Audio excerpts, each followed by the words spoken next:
Hello, boys and girls. It's Miss Janet from choir. I sure do miss all of you, but I'm grateful you're staying at home and you're staying well, and can't wait till we all get back together. Well, Miss Sarah asked me to read a story, and since today is Maundy Thursday, this is an important story. It is from the Jesus Storybook Bible. And the name of the story is the Servant King.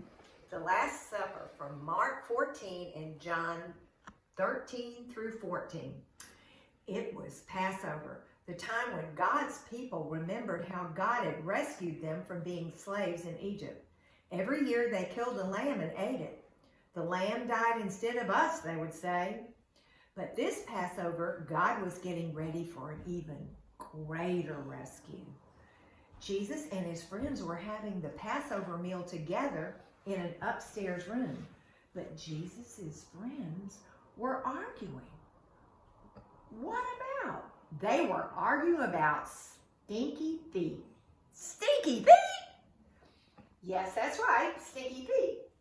Now, the thing about feet back then was that people didn't wear shoes. They only wore sandals, which might not sound unusual, except that the streets in those days were dirty. And I don't mean just dusty dirty. I mean really stinky dirty. With all those cows and horses everywhere, you can imagine the stuff on the street that ended up on their feet. Whew. So anyway, someone had to wash away the dirt, but it was a dreadful job. Who on earth would ever dream of volunteering to do it? Only the lowest servant.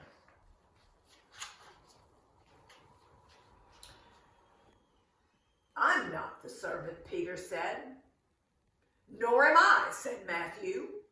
Quietly, Jesus got up from the table, took off his robe, picked up the basin of water, which is a bowl, knelt down, and started to wash his friend's feet. You can't, Peter said. He didn't understand about Jesus being the servant king. If you don't let me wash away the dirt, Peter, Jesus said, you can't be close to me. Jesus knew that what people needed most was to be clean on the inside. All the dirt on their feet was nothing compared to the sin inside their hearts. Then wash me, Lord, Peter said, tears filling in his eyes. All of me. One by one, Jesus washed everyone's feet. I'm doing this because I love you, Jesus explained. Do this for each other. Now, one of Jesus' friends had made a bad plan. No one else knew what the bad plan was, but Jesus knew. So did Judas. Judas was going to help the leaders capture Jesus for 30 pieces of silver. Go on, Judas, Jesus said. And Judas got up from the meal, left the room, and walked into the night.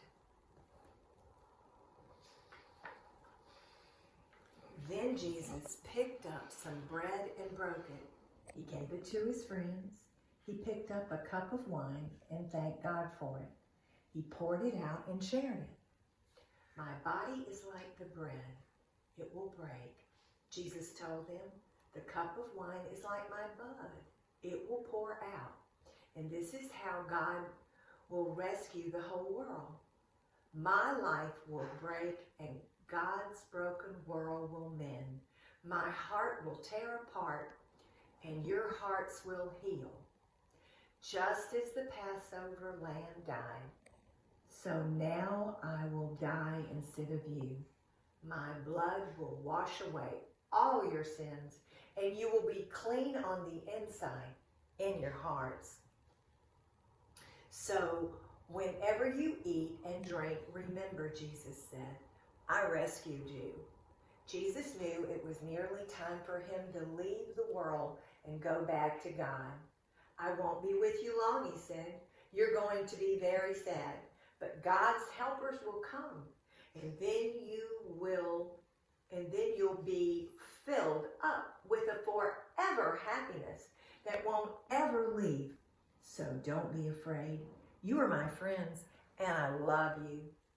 Then they sang their favorite song and walked up to their favorite place, an Olive Garden.